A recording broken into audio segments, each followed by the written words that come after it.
할렐루야. 우리 옆분들과 인사하시겠습니다. 우리 찬양대의 고백처럼 하나님이 지으신 모든 것은 아름답다 하셨죠.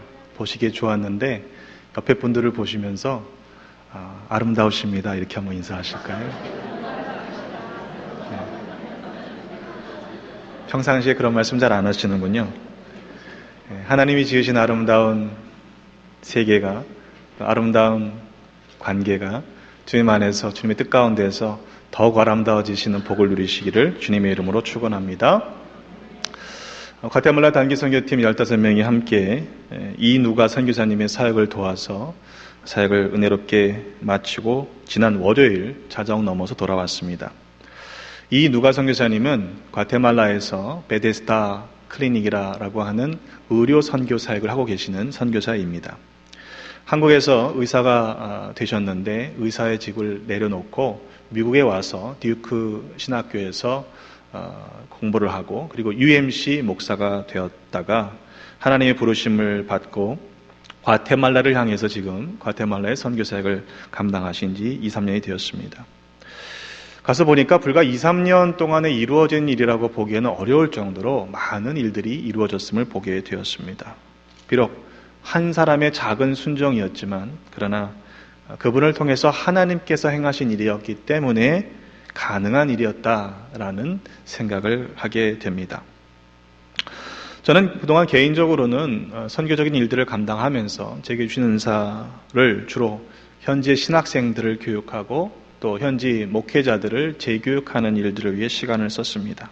그런데 이번에는 여러 가지 교회적인 상황으로 인해서 제가 우리 선교팀과 갈 수 있게 되었고요. 또 담임 목사로서 15명의 단기 선교팀과 함께 지내면서 실제로는 학생들과 함께 어울릴 수 있는 시간이 제가 별로 없는데 학생들의 모습을 또 학생들의 개인적인 그런 특성을 알게 되어서 참 좋았고요. 또 그 기간 내내 매일매일 변화되는 그런 팀원들의 모습을 볼 수 있어서 더 감사했습니다. 고산 지역입니다. 해발 8,000피트 정도 되는 고산 지역인데 그야말로 판잣집에서 사는 그런 사람들이 대부분이었죠. 학생들이 또 참여한 우리 청소년들이 정말로 딴 세상에 살아가는 사람들을 보면서 우리가 지금 누리고 있는 것들이 얼마나 감사한 일인가 하는 생각들을 하는 것을 보았습니다. 또한 청년들이 선교사님의 헌신적인 사역을 보면서 앞으로 내가 어떻게 살아가야 할 것인가, 어떤 사람으로 살아가야 할 것인가 깊은 고민을 진지하게 하며 또 선교사님의 헌신을 통해서 큰 도전을 받는 것을 보았습니다. 짧은 일주일의 단기 선교로 무슨 큰 일을 이룰 수 있겠습니까?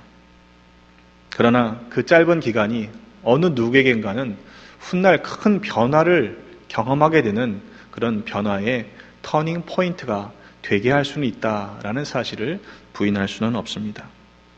우리가 세상을 바꿀 수는 없죠. 그러나 누군가의 삶을 변화시키는 작은 도구로 쓰여진다고 하는 것은 은혜요, 복이 아닐 수 없는 것입니다. 오늘 함께 읽으신 말씀은 우리 계속해서 읽어가는 성서 1과 렉셔너리에 주어진 본문입니다.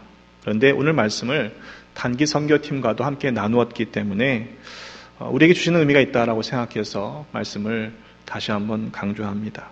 하나님께 대하여 부요한 자로 살아가는 것이 과연 어떠한 삶인가 말씀을 통해 은혜를 나누기를 원합니다.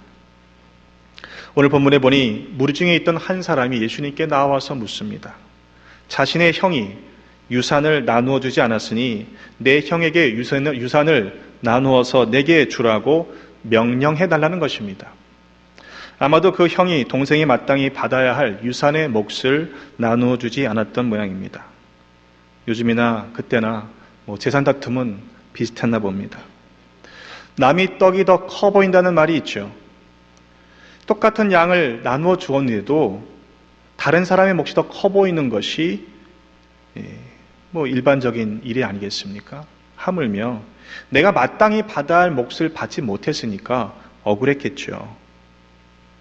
그런데 예수님께서 그에 대해서 이렇게 말씀하십니다. 누가 나를 너희의 재판장이나 물건 나누는 자로 세웠느냐? 이렇게 핀잔을 주십니다. 아니 그렇게 하실 마음이 없으면 그냥 니네들 니네들이 알아서 해라. 내가 상관한 일이 아니다. 이렇게 하시면 될 일이지 굳이 그렇게 많은 사람들 앞에서 면박을 주실 이유가 뭐가 있습니까? 그리고 나서 예수님께서 말씀하십니다. 주위에 있는 사람들에게 이렇게 말씀하세요. 삼가 모든 탐심을 물리치라. 사람의 생명이 그 소유에 넉넉한 데 있지 아니하니라. 그 탐심은 유산을 나눠주지 않았던 형에게만 있었던 것이 아니라 실은 그것을 다시금 되찾으려고 했던 동생에게도 있었기 때문에 그렇게 말씀하셨다 생각이 됩니다. 그리고 나서 비유를 주시지요. 한 부자가 있는데 그 밭에 소출이 풍성했습니다.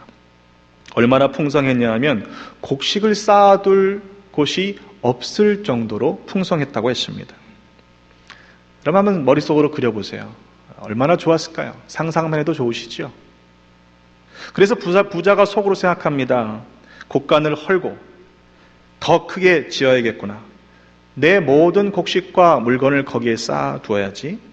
여러 해 쓸 물건을 많이 쌓아두었으니 이제는 평안히 먹고 쉬고 마시고 즐거워하자. 이렇게 생각을 합니다. 한두 해 쓸 정도의 수확이 아니었습니다. 여러 해 쓸 물건을 많이 쌓아두었다고 했으니 마음이 매우 흡족했을 것입니다. 그런데 문제는 과연 그것이 그 부자의 것이냐? 라고 주님이 묻고 계신다는 점입니다.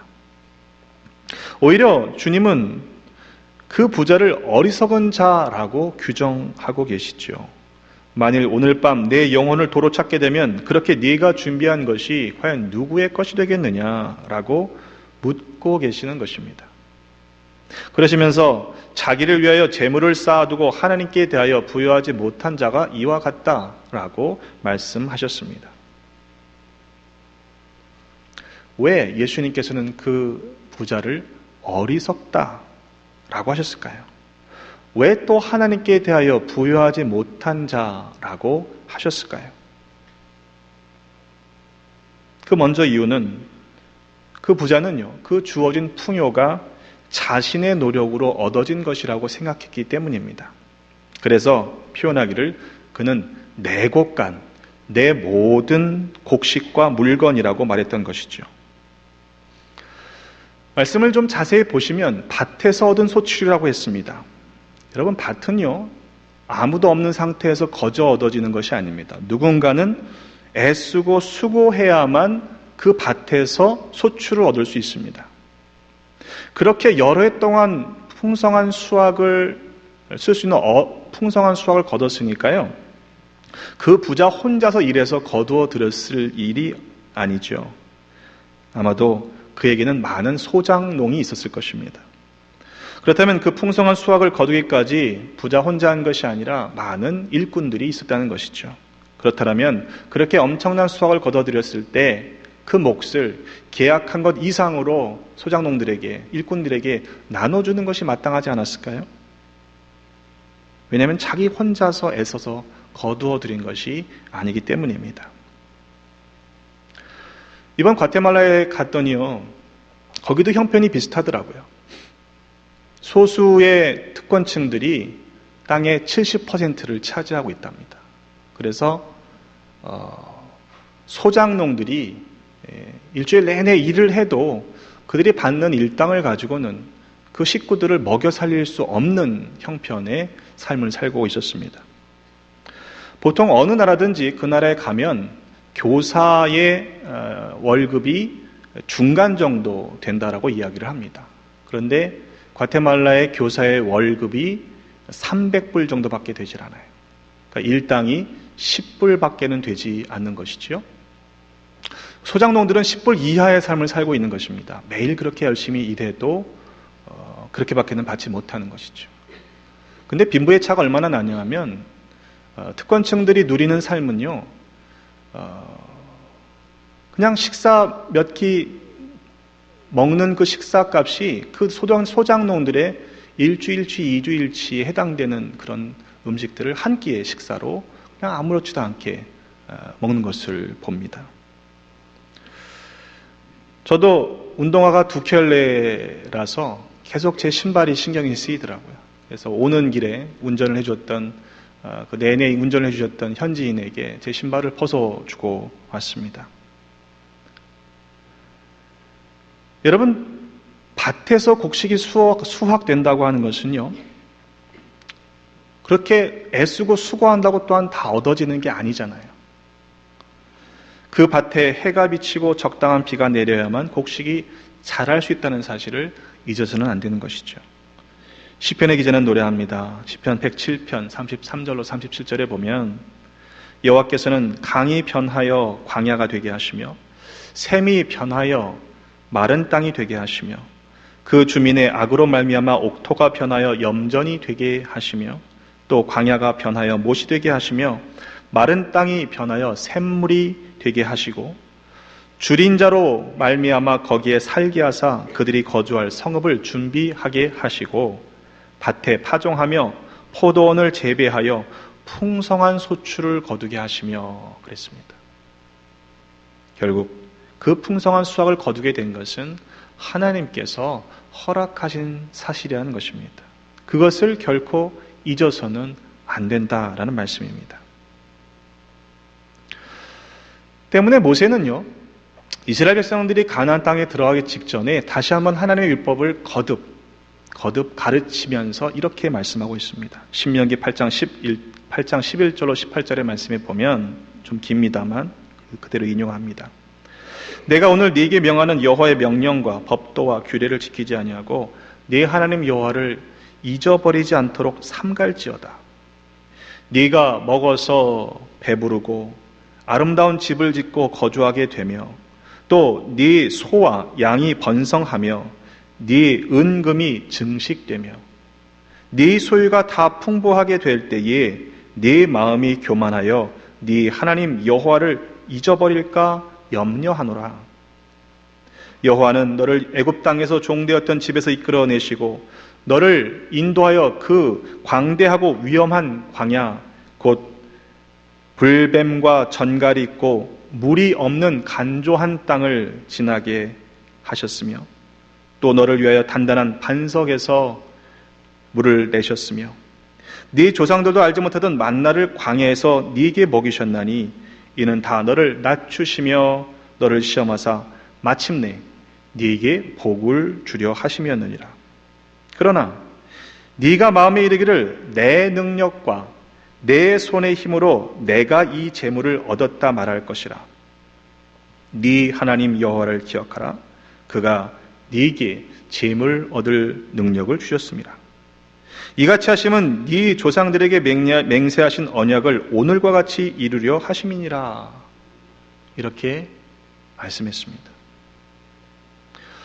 여러분, 우리가 쌓아두었다고 해서요, 그것이 실은 내 것이 아니죠. 오늘 말씀 속에서 보면 쌓아두는 것은, 자기를 위하여 쌓아두는 것은 오히려 하나님께 대하여 부여하지 못한 것이라고 말씀하고 있기 때문입니다. 왜냐하면 하나님께서는요, 날마다 필요한 것들을 공급해 주시는 신실하신 하나님이시기 때문에 그렇습니다. 예수님께서 기도를 가르쳐 주실 때 내용 가운데 오늘 일용할 양식을 주시옵고 그랬어요. 매일매일 일용할 양식을 구하라고 그렇게 가르쳐 주셨죠. 오늘 하루의 분량이면 실은 충분한 겁니다. 하지만 우리는 그거 가지고 만족하지 못하잖아요. 1년치, 아니 10년치 양식이 있어야만, 쌓여 있어야만 좀 마음이 여유로워지지요. 불안해하지 않습니다. 그런데 그것은 엄밀하게 말한다면 하나님께서 우리의 필요를 아시고 날마다 공급해 주신다라는 사실을 믿지 못한 것과 다르지 않습니다. 분명히 어제 주셨어요. 그리고 오늘도 주세요. 근데 내일은 가봐야 하는 거 아니냐? 이렇게 말한 것과 다르지 않다는 것입니다. 이스라엘 백성들이 출애굽한 후에 2달 반이 지났습니다. 애굽에서 나올 때 쌓아가지고 왔던 양식들이 다 떨어지고 이제는 굶게 되는 상황입니다. 그때 모세와 아론을 향해서 이스라엘 백성들이 원망하죠. 차라리 애굽 땅에서 고기 가마 곁에 있을 때 떡을 배불리 먹던 때에 여호와의 손에서 죽었으면 좋았을 것을 이 광야까지 억지로 끌고 나와서 굶어 죽이려느냐, 이렇게 원망합니다. 그때 하나님께서 모세에게 이렇게 말씀하십니다. 보라, 내가 너희를 위하여 하늘에서 양식을 비같이 내리리니 백성이 나가서 일용할 양식을 날마다 거둘 것이다. 이같이 하여 그들이 내 율법을 준행하나 아니하나 내가 시험하리라, 이렇게 말씀하십니다. 그러니까 하나님께서 이스라엘 백성에게 매일매일 만나를 거두는 수고를 원하셨던 이유는 순종하느냐 아니냐, 이거를 확인하려고 하셨던 것이라는 이야기입니다. 하지만 그 그룹 가운데에도 꼭 말 안 듣는 사람 있잖아요. 하루의 분량만큼 거두라고 하셨고 아침까지 남겨두지 말라 하셨는데 꾀를 부려서 내일 일하기 싫으니까 오늘 좀 많이 거둬들이고 내일 그냥 일하지 말아야지 라고 생각했던 사람들이 있었습니다. 쌓아두었죠. 하지만 그 다음날 아침이 되니까 벌레가 생기고 냄새가 나서 결국 먹지 못하게 되었습니다. 그뿐만이 아닙니다. 장정이 60만 명이나 되는 민족의 대이동인데요. 여러분, 날마다 그 일용할 양식을 공급해 주시는 게 실은 하나님 편에서는요, 전혀 문제가 되지 않는 일 아니겠습니까? 그러나 사람들은 매일매일 불안한 거예요. 그리고 묻습니다. 과연 그게 가능합니까? 모세도 그랬습니다. 고기가 먹고 싶다고 원망하는 백성들을 향해서 하나님께서 그래, 내가 고기 줄게. 질리도록 한번 먹어봐라. 한 달 동안 내내 줄게. 이렇게 말씀하시니까 모세가 믿지 못합니다. 모세는 하나님, 양떼와 소떼를 다 잡은들 족하겠습니까? 바다의 고기를 다 모은들 그게 가능하겠습니까? 라고 불신합니다. 그러나 하나님은 그렇게 하셨죠. 만나도 매일매일 40년 동안 내려주셨습니다. 메추라기를 진 사방 하루길 되는 그 사방에 내려주시잖아요. 그냥 고기를 먹고 싶었으니까요. 얼마나 흥분했을까요? 사람들이 그냥 눈이 뒤집혀갖고요. 온 백성들이 메추라기를 잡아들이기 시작합니다. 하루 종일, 그리고 그 다음날 종일토록 그렇게 계속해서 메추라기를 잡아들였어요. 적게 거둔 사람이 10호멜이라고 했습니다. 요즘 도량형으로는 1톤에 해당합니다. 적게 거둔 사람이 1톤을 주변에 쌓아놓은 거예요. 근데요, 하나님께서 그들의 탐욕에 대해서 진노하셨다고 성경은 전해줍니다. 그들의 잡았던 고기가 아직 이 사이에서 씹히기 전이었어요. 그런데 심히 큰 재앙으로 치셨다, 이렇게 말씀합니다. 그리고 성경은 욕심을 낸 백성이 거기서 장사되었다라고 기록하고 있습니다. 쌓아두었지만 자신들의 것이 되지 못하고 오히려 그 탐욕으로 말미암아 재앙을 당하게 되었던 것이죠. 야고보서 1장 15절은 이렇게 말씀합니다. 욕심이 잉태한즉 죄를 낳고 죄가 장성한즉 사망을 낳느니라. 여러분, 우리가 그러한 탐욕의 사람들이 되어서야 되겠습니까? 하나님은 거듭 백성들에게 돌아오라 그렇게 말씀하십니다. 하나님을 떠났다는 이야기겠죠. 그래서 말라기서에 나오는 11조는요, 단순히 하나님께서 하늘복을 내려주시겠다 그런 차원의 이야기가 아니라 하나님께 돌아가는 그 마음을 표현하는 것이 실은 11조입니다. 하늘문을 열고 복을 쌓을 것이 없도록 부어주시는 그 무엇, something을 얻기 위해서 11조를 드리는 것이 아니라는 거예요. 분명한 목적이 그것에 있지 않습니다. 하나님께로 돌아가자는 겁니다. 하나님께로 돌아갔더니 하나님께서 그런 복을 주신다는 것이지 복을 얻기 위해 하나님께로 가자는 것이 아니지 않습니까?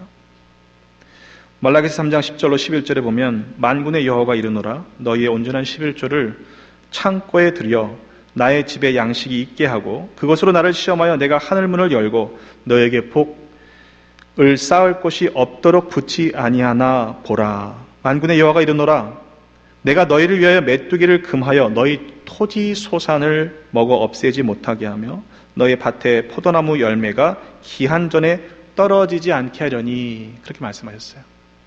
그러니까 보통 우리가 그 앞에 절만 기억하는데요, 이 뒤에 절을 기억하셔야 돼요. 실은 무슨 말씀입니까?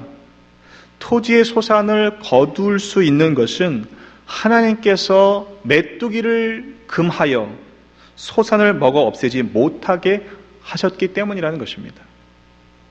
밭에 포도나무 열매가 맺히는 것은 그것이 기한 전에 떨어지지 않도록 그 열매를 거두게 하시는 분이 하나님이시다, 이 말씀이죠.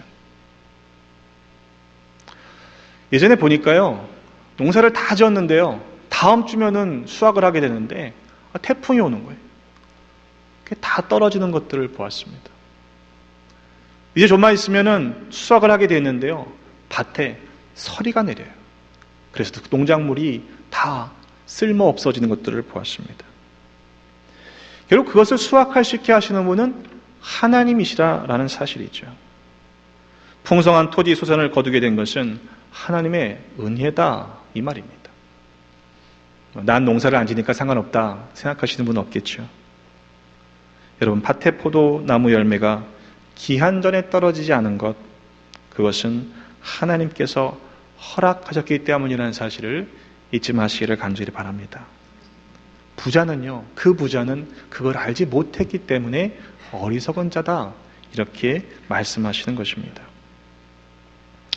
또 다른 부자의 착각은요, 그가 그 곳간을 크게 더 지어서 거기다가 가득 채워두면 그것이 자기의 것이 될 것이라 생각했다라는 것이죠. 그것을 여러 해 동안 자기가 누릴 수 있을 것이라 착각했던 것입니다. 하지만 그것을 그렇게 거두어 드린다고 해서, 쌓아둔다고 해서 다 누릴 수 있는 것은 결코 아니지요. 만일 그날 저녁, 쌓아둔 그날 저녁 하나님께서 그의 생명을 거두어 가신다면 쌓아둔 모든 것이 그에게는 아무런 소용없는 것이 되기 때문입니다. 쌓아둔다고 해서, 자기를 위해 쌓아둔다고 해서 그것이 자기의 것이 될 수 없다는 사실을 그 부자는 몰랐던 것이죠. 그래서 자기를 위하여 재물을 쌓아둔 사람, 그 부자를 향해 하나님께 대하여 부여하지 못한 사람이라고 말씀하셨던 것입니다. 여러분, 과연 우리는 어떠합니까? 이 말씀 앞에서 자유로울 사람이 얼마나 있을까요? 나는 그렇게 쌓아둔 게 없으니까 괜찮다 생각하시는 분은 생각을 바꾸셔야 합니다. 나는 가난하니까 이 말씀과 나는 상관없다 라고 생각하셔도 안 됩니다. 저도 이전엔 그랬어요. 오늘 말씀은 우리가 얼마만큼을 쌓아놨느냐, 얼마만큼 소유했느냐, 그 정도의 차이를 말씀하는 것이 아닙니다. 우리가 얼마나 하나님께 대하여 부요한 자로 살아가고 있는가, 그렇지 못하냐의 문제를 말씀하고 있기 때문입니다. 비록 우리가 가난해도, 우리가 소유가 적어도요, 물질만을 붙잡고 있다면, 그것에 의존하고 있다면, 그것을 내 소유라고 착각하고 있다면 실은 어리석은 부자와 그리 다르지 않기 때문입니다. 오늘 읽으신 본문의 말씀을 뒤로 이어서 읽어가시면요, 이런 말씀들이 이어지고 있습니다. 누가복음 12장 31절로 34절에 보면, 다만 너희는 그의 나라를 구하라. 그리하면 이런 것들을 너희에게 더하시리라. 적은 무리여 무서워 말라. 너희 아버지께서 그 나라를 너희에게 주시기를 기뻐하시느니라. 여러분, 나라를 주신다고 했어요. 하나님은 나라를 주신다고 하는데 우리의 관심은요, 그 조그마한 것, 보잘것없는 것에 마음을 빼앗기고 있는 것이죠. 그저 만약 그 정도만 쌓아놨으면 됐다라고 생각하며 만족하며 살고 있는 것입니다. 나라를 주셨는데 나라를 소유해야 함에도 불구하고 그 자그마한 창고 얼마에 만족하고 있는 모습을, 그러한 우리의 모습을 하나님께서 보시면서 얼마나 안타까워하실까, 우리가 그 마음을 느낄 수 있어야 하는 것이죠. 이어지는 말씀을 보면, 너희 소유를 팔아 구제하여 낡아지지 아니하는 배낭을 만들라. 곧 하늘에 둔 바 다함이 없는 보물이니 거기는 도둑도 가까이 하는 일이 없고 좀도 먹는 일이 없느니라. 너희 보물 있는 곳에 너희 마음도 있으리라. 이렇게 말씀하십니다. 결국 우리의 보물이 쌓여있는 그곳에 우리의 마음이 있다는 말씀입니다. 먼저 그의 나라와 그의 의를 구하는 사람, 그리고 그렇지 않은 사람이 쌓아두는 곳은 분명히 다를 수밖에 없는 것이죠. 바울은요, 오히려 직설적으로 이렇게 말합니다. 디모데전서 6장 7절로 10절에 보면 우리가 세상에 아무것도 가지고 온 것이 없음에 또한 아무것도 가지고 가지 못하리니 우리가 먹을 것과 입을 것이 있은즉 족한 줄로 알 것이니라. 부하려 하는 자들은 시험과 올무와 여러 가지 어리석고 해로운 욕심에 떨어지나니 곧 사람으로 파멸과 멸망에 빠지게 하는 것이라. 돈을 사랑함이 일만 악의 뿌리가 되나니 이것을 탐내는 자들은 미혹을 받아 믿음에서 떠나 많은 근심으로써 자기를 찔렀도다. 또 디모데전서 6장 17절로 19절에 보면 네가 이 세대에서 부한 자들을 명하여 마음을 높이지 말고 정함이 없는 재물에 소망을 두지 말고 오직 우리에게 모든 것을 후히 주사 누리게 하시는 하나님께 두며 선을 행하고 선한 사업을 많이 하고 나누어 주기를 좋아하며 너그러운 자가 되게 하라. 이것이 장래에 자기를 위하여 좋은 터를 쌓아 참된 생명을 취하는 것이니라. 이렇게 말씀했습니다. 예수님께서는 더 본질적으로 말씀하시죠. 마태복음 19장 23절로 24절에 보면 내가 진실로 너에게 이르노니 부자는 천국에 들어가기가 어려우니라. 다시 너에게 말하노니 낙타가 바늘 귀로 들어가는 것이 부자가 하나님 나라에 들어가는 것보다 쉬우니라. 이렇게 말씀하셨어요. 여러분 어떻게 살아가시겠습니까? 어떤 부자가 되기를 원하십니까? 프랑스 비평가인 폴 발레리가 이런 말을 했습니다.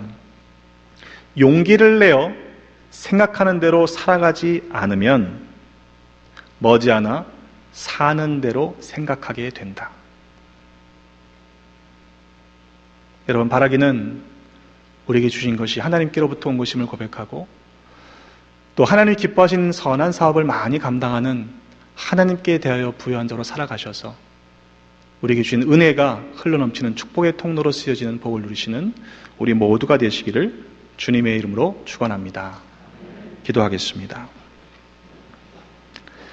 하나님, 우리에게 한없는 은혜를 날마다 베풀어 주셨으니 감사를 드립니다. 하나님께서는 우리로 하여금 부욕해 하셨지만 그러나 우리가 하나님께 대하여 부유하지 못했음을 고백하며 회개합니다. 이 땅에 자기를 위하여 쌓는 어리석은 부자가 되지 않게 하시고 하나님께 대하여 부유한 자로 살아가는 믿음을 허락하여 주옵소서. 우리에게 생명까지도 내어주신 예수 그리스도의 이름으로 기도드립니다. 아멘.